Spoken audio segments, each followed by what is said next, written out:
Antes de continuar con la receta, voy a mostrarles las diferencias entre una masa para croissant y una masa danesa. Primero que nada, es importante mencionar que recetas hay muchas que existen de todo tipo. Yo mismo utilizo distintas recetas dependiendo de la situación y de los resultados que quiera obtener.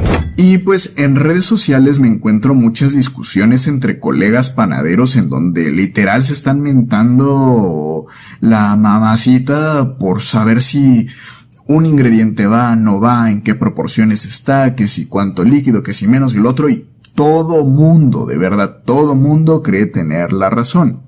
Hay que dejar claro que no porque sea tu panadero favorito o porque el panadero te caiga mal significa que está haciendo bien o mal su trabajo. Aquí hay que ser bien sinceros con nosotros mismos e identificar a quién está haciendo las cosas bien por el resultado que está obteniendo. Al fin y al cabo, si el resultado es correcto, significa que algo se está haciendo bien. Y también hay que aprender a diferenciar a quien nos está vendiendo humo o a quien nos está enseñando de manera correcta, porque también me he encontrado canales que te muestran un resultado muy bonito con un proceso totalmente diferente al que siguieron para llegar a ese resultado. No me gustaría quemar a nadie, pero sí los he visto. Entonces, para eso está este canal, para aprender a identificar y a discernir sobre los procesos que se deben de hacer bajo la poca experiencia y lo poquito de conocimiento que te puedo estar ofreciendo. Ahora, dentro de esta poca experiencia que tengo, en donde he elaborado realmente decenas de recetas para pan danés y para croissant, estas son las principales diferencias que he encontrado, que en realidad son muy poquitas, pero sí las hay, y las veremos aquí en esta tabla del porcentaje panadero. El porcentaje panadero es una forma en la que expresamos la composición de una masa usando como referente de 100% la harina. Si quisieran que les explique a fondo de qué se trata el porcentaje panadero y las reglas generales de panadería para que podamos crear nuestras propias recetas, déjenme un comentario y con gusto vamos planeando el video. Ahora sí, de lleno a las similitudes y diferencias del danés y del croissant. Ambas forman parte de la familia de los laminados, que a grandes rasgos se tratan de preparaciones que tienen intercalada la materia grasa con la masa en forma de capas con el objetivo de obtener un crecimiento físico. Estas pueden incluir levadura como la masa del croissant o pueden no incluir levadura como la masa de hojaldre. En esta tabla te muestro los porcentajes que yo utilizo para cada masa como referencia porque hago distintas recetas dependiendo de cada situación, pero como te darás cuenta son masas muy similares. En este caso la masa danesa tiene un poquito más de azúcar, pero muy poquito. Ambas pueden llevar leche en polvo. Yo sí utilizo en las dos leche en polvo porque mejora las capacidades de extensibilidad de la masa, es decir, nos permite estirarla más sin que se rompa. Y en la masa danesa utilizo un poco más de leche en polvo porque no suelo utilizar leche líquida o leche normal en la preparación. En ambas masas utilizo azúcar invertida, esto prácticamente lo utilizo en todos mis panes. Ya vas a saber el motivo si ya viste mi video sobre azúcar invertido, y si no lo has visto no sé qué estás esperando, porque ahí te explico cómo hacerlo en tu propia casa, y dos, cuáles son las propiedades y los beneficios que tiene en el pan, que son un montón y por eso me gusta muchísimo usarlo. Además de que tiene más beneficios en el resto de la cocina. Ahora, la diferencia más importante para mí en estas dos masas se encuentra justamente en los líquidos. En la masa de croissant uso un porcentaje de hidratación total que oscila entre el 55 y el 60%. Para la masa danesa es una hidratación ligeramente menor porque va 5 abajo, entre el 50 y el 55%. En la masa de croissant siempre utilizo una mezcla de leche y agua, pero puede ser solamente leche o puede ser solamente agua, o el porcentaje de estas dos puede variar. En el caso de la masa danesa utilizo solamente agua, no suelo usar leche, y la diferencia principal es que utilizo huevo. El huevo más o menos lo uso entre el 5 y el 10%, caso contrario a la masa del croissant, en donde ni de chiste uso huevo, ni siquiera para barnizar el producto. Esto de no barnizar los croissants con huevo es más asunto mío que una regla general. Hay mucha gente que sí lo utiliza, a mí en lo personal no me gusta, y mucho porque la mayoría del trabajo que hago lo hago en hornos de flauta y suele quemar un poquito el producto antes de que se cocine. Entonces prefiero utilizar agua para hidratarlos, que quede bien bonito, y después utilizo el brillo neutro que ya también te enseñé a hacer aquí en el canal. Otra diferencia también importante es la cantidad de materia grasa que utilizo en el empaste. He visto debates en donde dicen que uno lleva mantequilla y el otro lleva margarina. Pero yo te debo de ser bien sincero, a mí no me gusta la margarina en lo absoluto, y no me gusta más que nada porque no disfruto de su sabor, no me gusta la textura que dejan los panes y no me gusta la sensación grasosa o cebosa que deja en el paladar después de consumirlos. Hay algunas personas, algunos colegas panaderos que me han dicho, esta margarina no te deja esa sensación cebosa en el paladar, pero cuando las he probado, todas y cada una de ellas la han dejado en mi paladar. No sé si es porque yo sea muy mamila, muy especialón, pero en lo personal no me gusta y utilizo en las dos mantequilla. No lo uso como referencia para diferenciar las masas. Lo que sí utilizo como diferencia es la cantidad de materia grasa que utilizo para empastar ambas.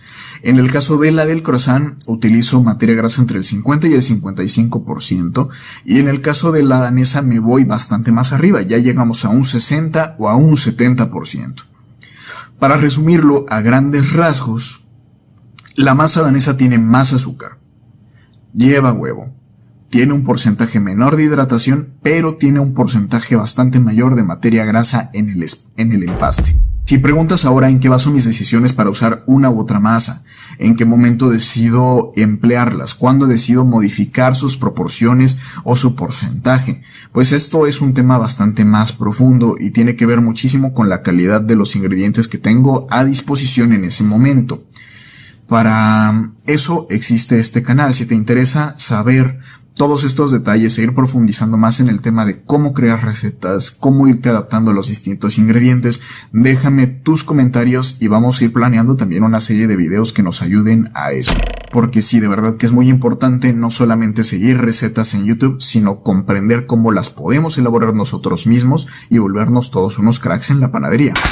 Por lo pronto ya fue suficiente de teoría. Pasemos a la práctica, en donde te voy a enseñar una de las formas que más me gusta para hacer mi masa danesa. No es la única que utilizo, no es la primera tampoco que aprendí, entonces si quisieras saber más sobre la masa danesa, sobre los distintos formatos que existen, déjame también un comentario y con gusto empezamos a planear videos que tengan que ver con procesos distintos en la elaboración de estos laminados que ya hemos visto. Hojaldre, danés, croissant, y todavía queda pendiente el brioche laminado y otros, así que sin perder más tiempo, comenzamos.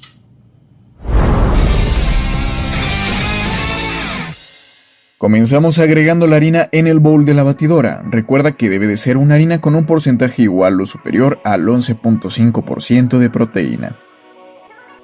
Seguimos con la sal. Yo uso sal de mar, pero puedes usar sal fina. Ahora el azúcar, en este caso es azúcar regular estándar de la danesa. Leche en polvo que mejora la extensibilidad de la masa. Levadura fresca, puede ser seca también, pero recuerda la proporción. Y por último, una buena mantequilla para que le dé todo el sabor. Este ingrediente es opcional, es azúcar invertido. A mí me encanta por todos los beneficios que le aporta al pan y a su elaboración. Puedes ver cómo hacerlo en casa en el link que te dejo en la descripción.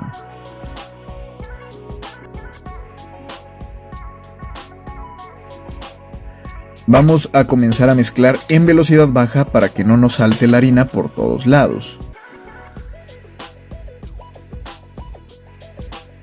Iremos agregando los líquidos bien fríos, comenzando por el huevo. Continuamos agregando el agua bien helada.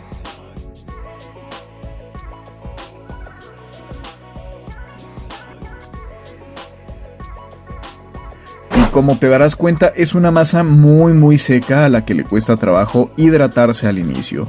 No te desesperes, seguimos en velocidad lenta. Después de unos 10 minutos la masa comenzará a agarrar forma. Y después de unos 6 minutos más o menos, o sea 16 totales, vamos a verificar la masa. Al comenzar a estirar nos damos cuenta que tenemos la masa entre un 75 y 80% de amasado. Este es el punto ideal para retirar nuestra masa de la batidora. Colocamos la masa sobre la mesa de trabajo. Boleamos.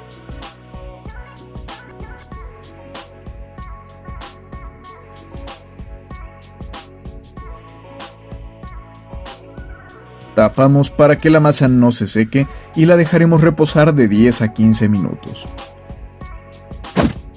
Destapamos y con un poquito de harina estiramos la masa para tratar de hacer un rectángulo.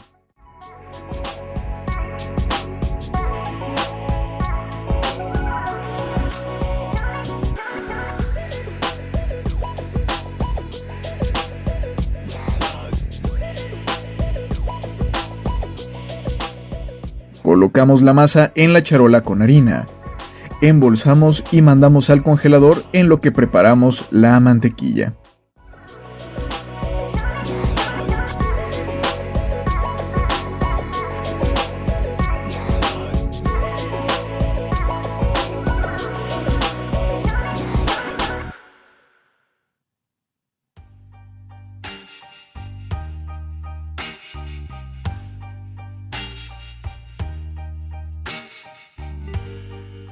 El día de hoy probaremos una mantequilla que me pidieron mucho en comentarios, sobre todo porque se puede encontrar en el supermercado. Esta la compré en Soriana y recuerda, no me está patrocinando nadie. Si en algún momento alguien me paga por mostrar su producto, se los diré y solo serán productos de calidad, no basura.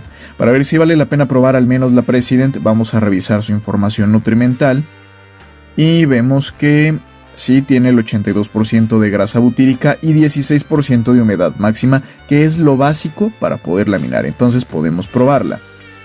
Como ya te la sabes, vamos a preparar la mantequilla colocándola en medio de una bolsa para hacer un rectángulo de la mitad del tamaño de la masa.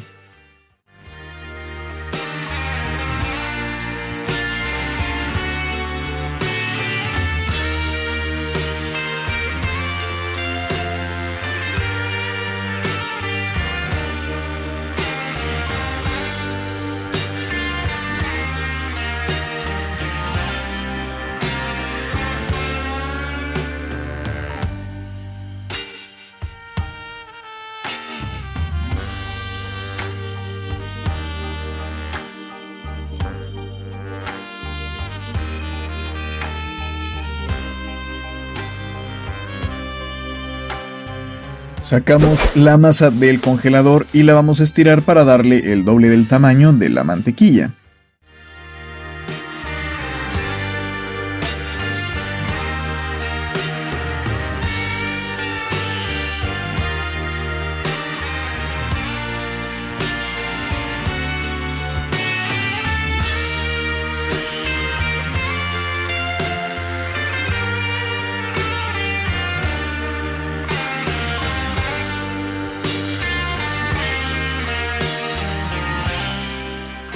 Al tener lista la masa, vamos a colocar la mantequilla en el centro y la vamos a encerrar de esta forma.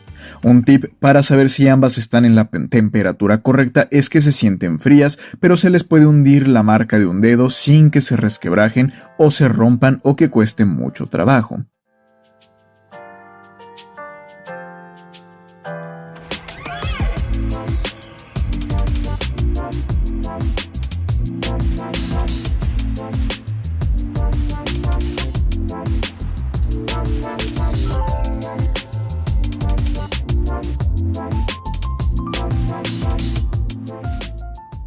Comenzaremos a estirar la masa hasta lograr unos 5 o 6 milímetros de grosor.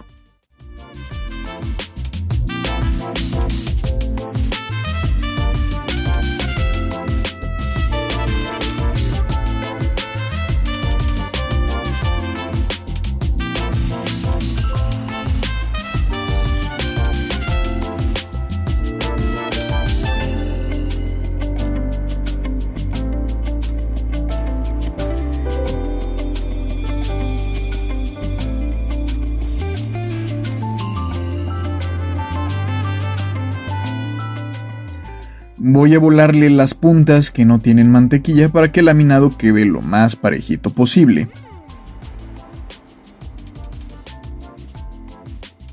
Con una brocha retiramos el exceso de harina para que las capas no se deslicen. Y atomizamos con un poco de agua para hidratar la masa y que las capas se peguen bien. Comenzaremos en este momento a dar una vuelta doble.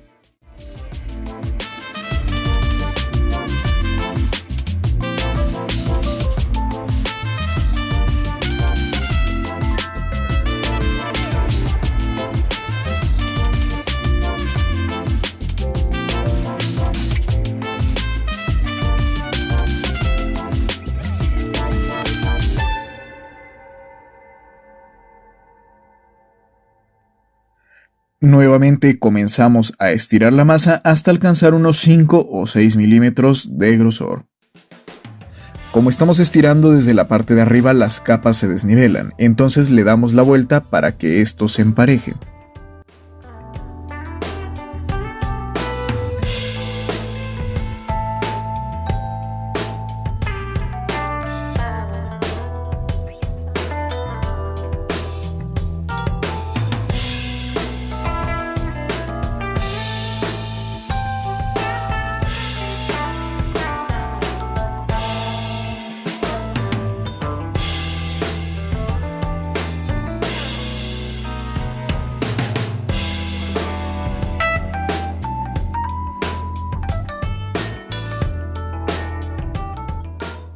Retiramos nuevamente el exceso de harina.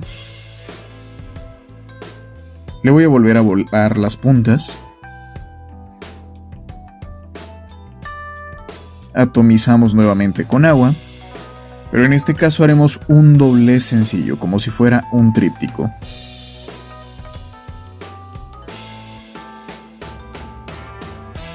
La masa ya está casi lista. La estiraremos ligeramente para hacerla un poco más delgada para que se enfríe más rápido e irá directamente al congelador, siempre protegida la masa con una bolsa.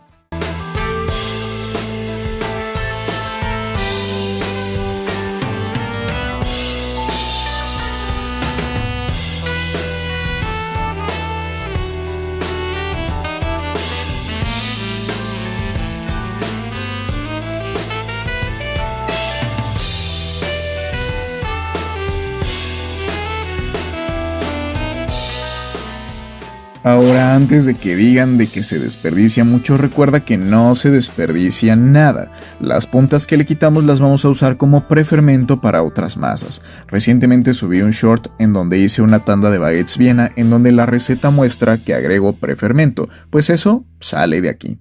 Simplemente guardamos la masa en un recipiente y la dejamos fermentar, a temperatura ambiente no más de 8 horas y en refrigeración puede estar hasta 2 días.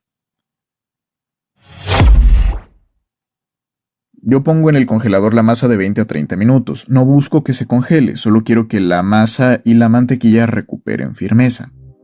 Si se llegó a congelar tu masa, no la estires así, espera a que se vuelva flexible nuevamente, si no vas a arruinar todo el trabajo que ya hiciste. Voy a cortarle la orilla a la masa para que veas el laminado, pero esto no es necesario que lo hagas, solo lo hago para enseñarte. Observa cómo se ven bien definidas las capas. Esto es lo que le va a dar el volumen mucho mayor al pan y lo que va a definir el tan ansiado alvéolo que muchos buscamos conseguir.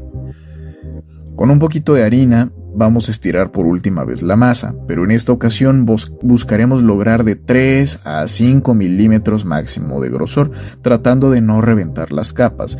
Es importante no aplicar demasiada fuerza, pero ser firmes y rápidos, porque este paso es crucial para mantener bien el laminado. Creo que incluso es más importante que el laminado en sí, por eso es necesario practicar muchas veces. La mayoría no lo logra a la primera, no te desesperes. La paciencia es una virtud. Si te fijas, corté también uno de los costados para eliminar la tensión de la masa y que me sea más fácil estirar.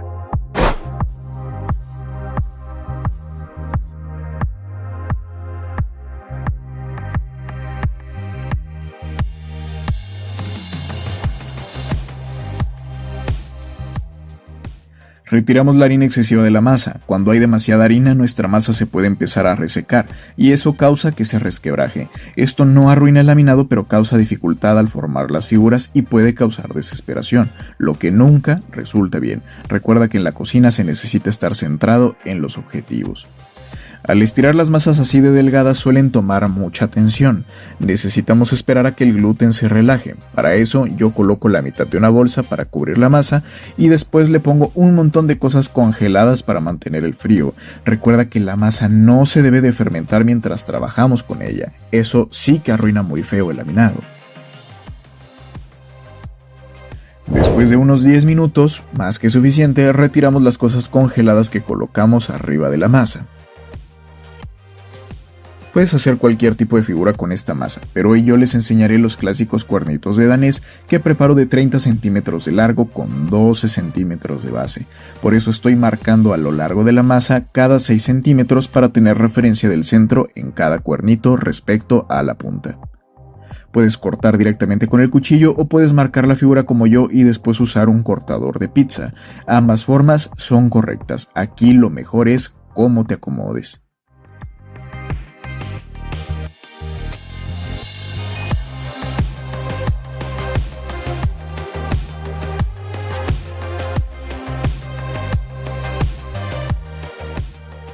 Vamos a apartar las figuras. Voy a limpiar la mesa que ya tiene algo de masa pegada. Y ya con la mesa limpia vamos a formar así.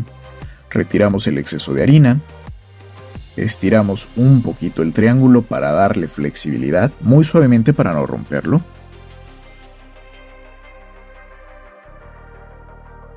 En esta ocasión cortamos en el centro de la base aproximadamente 1,5 centímetros para darle mayor apertura y comenzamos a enrollar como si estuviéramos haciendo un croissant, pero ahora daremos más presión en los extremos para alargar los brazos y después poder juntarlos.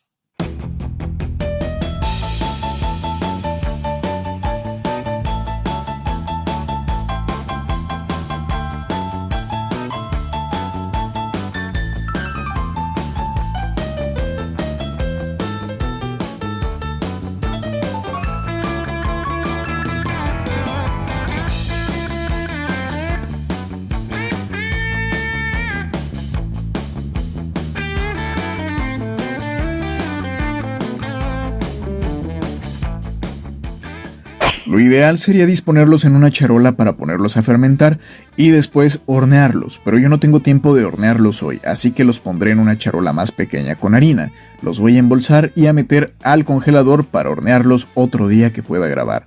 Este paso lo estoy haciendo también porque hay varias personas que me han preguntado si se puede congelar la forma ya hecha y hornearla días después. La respuesta es, por supuesto que se puede.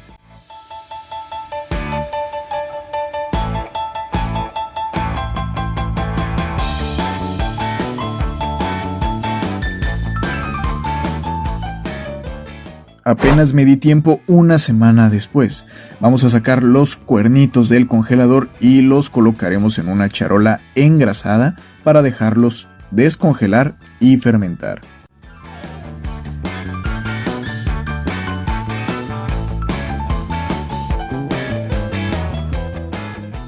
Tardarán en descongelarse unos 30 minutos. A partir de ahí contaremos su tiempo de fermento. Yo me encuentro a una temperatura de 26 grados Celsius. Eso significa que van a fermentar aproximadamente en 1 hora y 30 minutos. O sea, van a estar más o menos 2 horas a temperatura ambiente en total. No solo es notorio su crecimiento, son 2,5 veces su volumen anterior. Otra forma para saber si el fermento ya está listo es agitar un poco la charola y ver que tiemblen como gelatina. Con mucha suavidad también vamos a hundir un poco el dedo en el cuernito. Si regresa inmediatamente y con fuerza la masa, significa que le falta fermento. Si se hunde y regresa lentamente, significa que ya está listo. Y si se hunde y no regresa, es que ya nos pasamos de fermentación. En este caso ya está listo. Recuerda tener unos 30 minutos antes tu horno caliente a 200 grados Celsius para que cuando los croissants ingresen, este baje máximo a unos 175 grados y la cocción sea la más adecuada. Vamos a atomizarlos con muchísima agua para que la piel del cuernito nos resista el horneado sin quemarse. Esto nos dará una costra delgada y bien crujiente.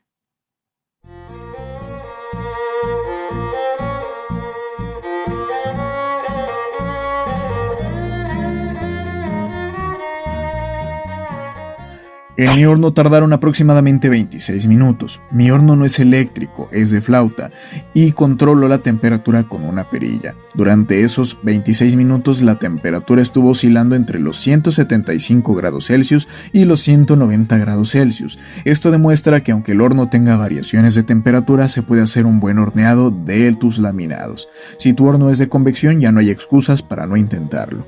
Mientras los cuernitos aún están calientes, los voy a barnizar con brillo neutro que ya te enseñé a hacer en un video anterior. Este brillo se aplica en el pan caliente recién salido del horno para que se adhiera a los poros. Esto retrasa la resequedad del pan manteniéndolo fresco por más tiempo, además de que le da un acabado maravilloso. Y bueno, ya juzgarás tú, pero para hacer un laminado hecho a mano con horno de flauta quedaron espectaculares. Y ahora sí, llegó la prueba de fuego para ver si es un laminado adecuado.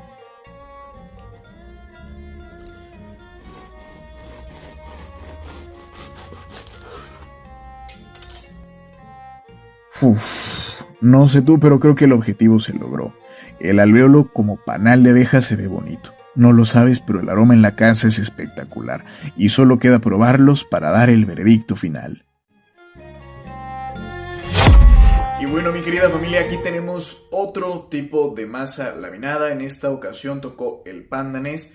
Masa danesa o pan danés existen muchas variedades, existen muchos tipos. De hecho, esta forma que les acabo de enseñar a hacer ahorita no es la forma tradicional en la que yo aprendí a hacer pan danés.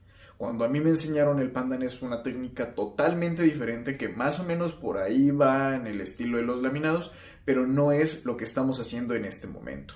Si yo hago este procedimiento en este momento o se hace así también en la industria es porque es una forma más segura de obtener todas las capas, todo ese rayadito, toda la estructura de este pan que estamos buscando. Muchas veces vas a encontrar en las panaderías de tu ciudad o del pueblo pan danés o que le llaman pan danés y no tiene la misma estructura de laminado. Pero a mí me gusta mucho que se vea como todas estas capas que pues ya te las estuve enseñando en el resto del video, pero pues mira, más o menos así.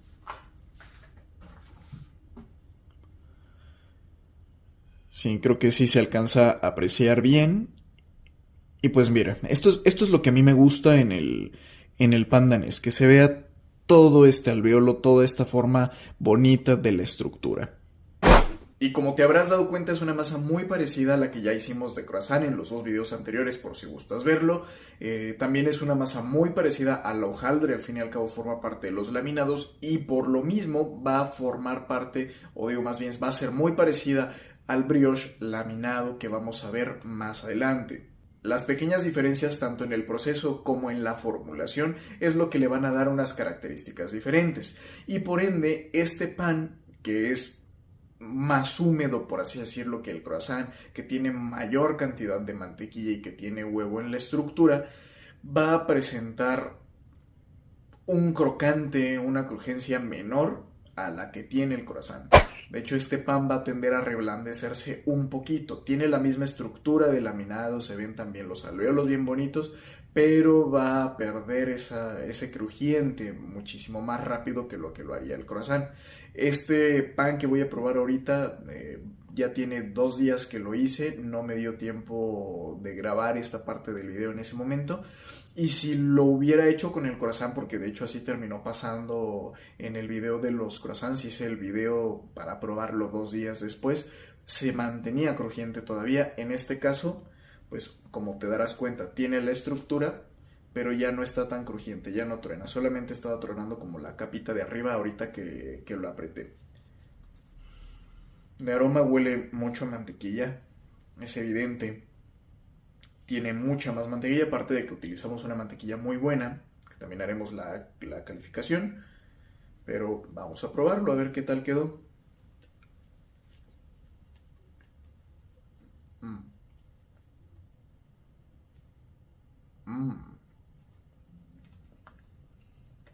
Lo que te decía de la miga, este pan tiene 2 días cortado, y mira esto, o sea, la miga completamente se puede unir.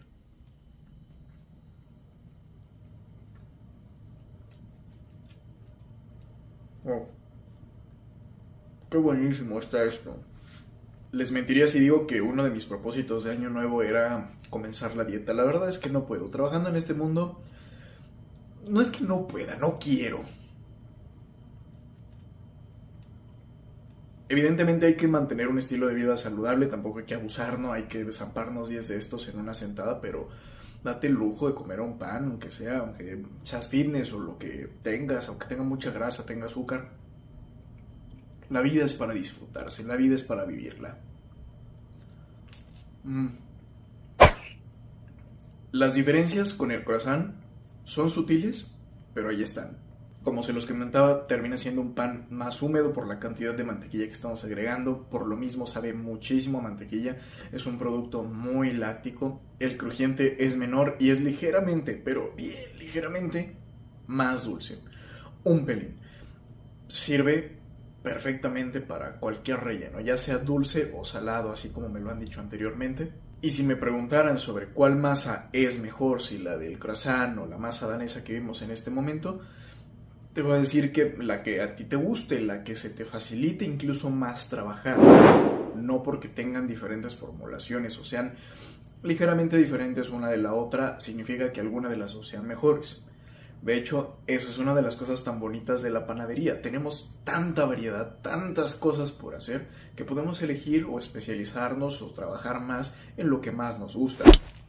Una de las cosas que me encanta de esta masa danesa es que ese retrogusto a mantequilla se va desarrollando, se va desenvolviendo mientras más va pasando por la boca, porque toda esta materia grasa le da palatabilidad al producto y entonces hace que se siga saboreando por muchísimo más tiempo.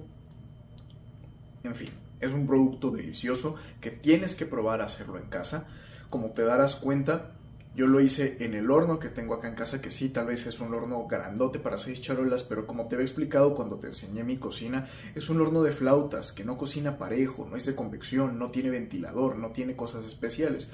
¿Qué tiene de muy bonito? Calienta muy fuerte, muy rápido y me permite llegar a estas temperaturas en un periodo muy corto de tiempo, porque hay veces que un horno de estufa, por ejemplo el de la estufa que tengo acá, me va a tardar 40-45 minutos en calentar a la temperatura que necesito para hornear este pan, pero este lo alcanza en 20 minutos a lo mucho, si no 10-15.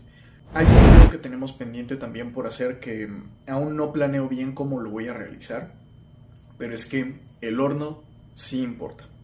Va a ser muy importante aclarar que el resultado va a depender en gran mayoría del horno que estemos utilizando. Si bien ahorita esta masa danesa, estos cuernitos o medias lunas, como le quieran decir, salieron muy bonitos y la estructura del laminado quedó muy bella, pudieron quedar mejor en un horno sí de convección. Entonces yo creo que voy a hacer una prueba horneando en la estufa, horneando en este horno de aquí de la casa, horneando en el horno del negocio, en los de el trabajo en donde estoy laborando ahorita, para que veamos, o sea, de la misma tanda de pan, veamos cuáles son las diferencias entre uno y otro. Va a haber tal vez poquita diferencia, pero entre otros va a haber una diferencia abismal. Entonces sí, también es muy importante que, a pesar de que aquí te estoy dando una guía de cómo hornear, va a ser muy importante que tú verifiques las características de tu horno para que le puedas agarrar el hilo, para que le puedas agarrar la fuerza y determines tú el tiempo y la temperatura adecuada que necesitas ahí para que salga bien. Al final de cuentas, en tu horno, ¿cómo nos vamos a percatar que va a funcionar?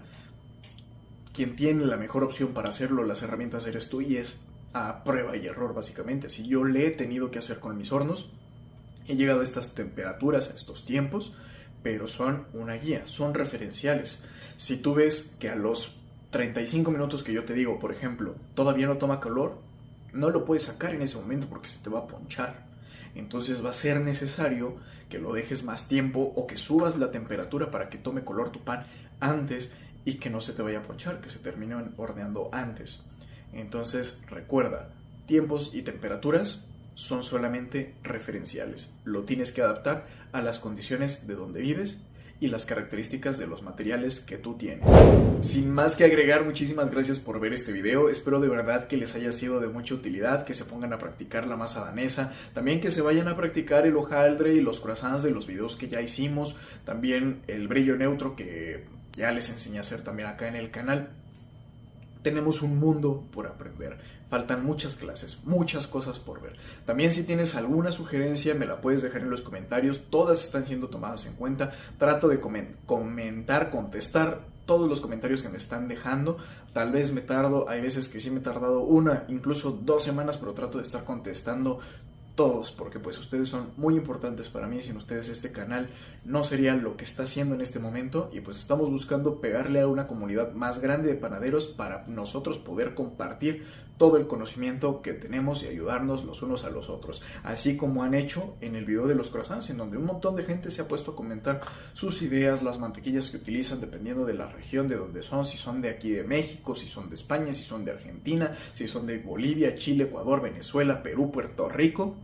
Pero bueno, estamos ya en todos lados. Muchísimas gracias por todo. Les mando un enorme abrazo y beso. Y nos estamos viendo muy pronto. Que la masa madre los acompañe.